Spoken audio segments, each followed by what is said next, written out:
कोई माए के लाल बाल बांका नहीं कर सकता है। जब समाजवादी पार्टी की सरकार के समय चलता था तो मुख्यमंत्री हो या मुख्य न्यायाधीश, इन सब के काफिले रुक जाते थे और माफिया का काफिला निकलता था। जब हमने कार्रवाई की उस माफिया के खिलाफ और उसको रगड़ करके कोर्ट के सामने प्रस्तुत किया तो उसकी पैठ गीली हो गई थी।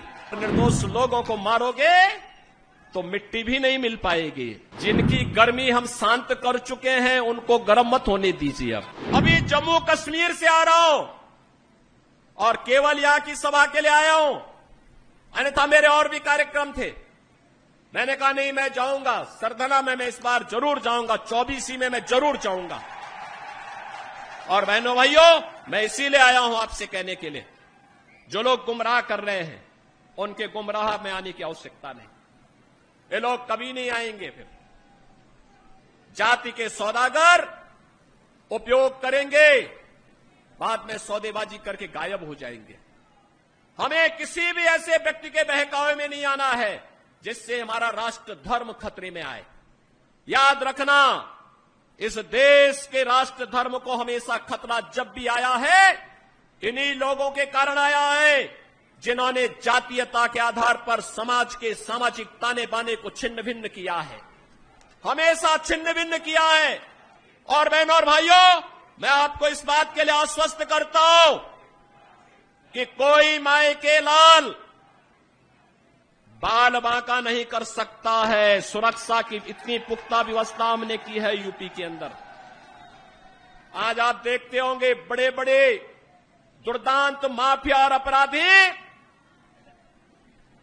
किस कदर उनकी दुर्गति हो रही है।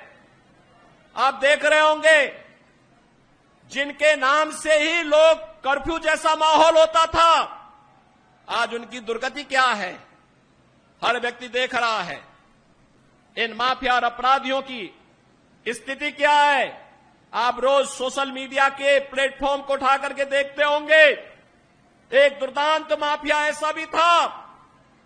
बहनों और भाइयों, जब समाजवादी पार्टी की सरकार के समय चलता था तो मुख्यमंत्री हो या मुख्य न्यायाधीश, इन सब के काफिले रुक जाते थे और माफिया का काफिला निकलता था। और जब हमने कार्रवाई की उस माफिया के खिलाफ और उसको रगड़ करके कोर्ट के सामने प्रस्तुत किया तो उसकी पैठ गीली हो गई थी। उसकी पैठ गीली हो गई थी। और तब हमने कहा था, उस समय उसको हमने कहा था, कानून को रौंदने वाले, आज कानून कितना बड़ा होता है यह एहसास हो रहा है कि नहीं हो रहा है। और निर्दोष लोगों को मारोगे तो मिट्टी भी नहीं मिल पाएगी। और बहनों और भाइयों, इसीलिए मैं आया हूं आपसे कहने के लिए, देखो, जिनकी गर्मी हम शांत कर चुके हैं उनको गर्म मत होने दीजिए। अब इस क्षेत्र को विकास की मुख्य धारा के साथ जुड़ने दो। उनकी सबकी गर्मी शांत हो गई है, वे गए काम से। और इसीलिए मैं आप सबसे अपील करने के लिए आया हूं कि पूरे देश की एक आवाज है, पूरा देश एक ही स्वर में बोल रहा है। और वह बोल रहा है कि फिर एक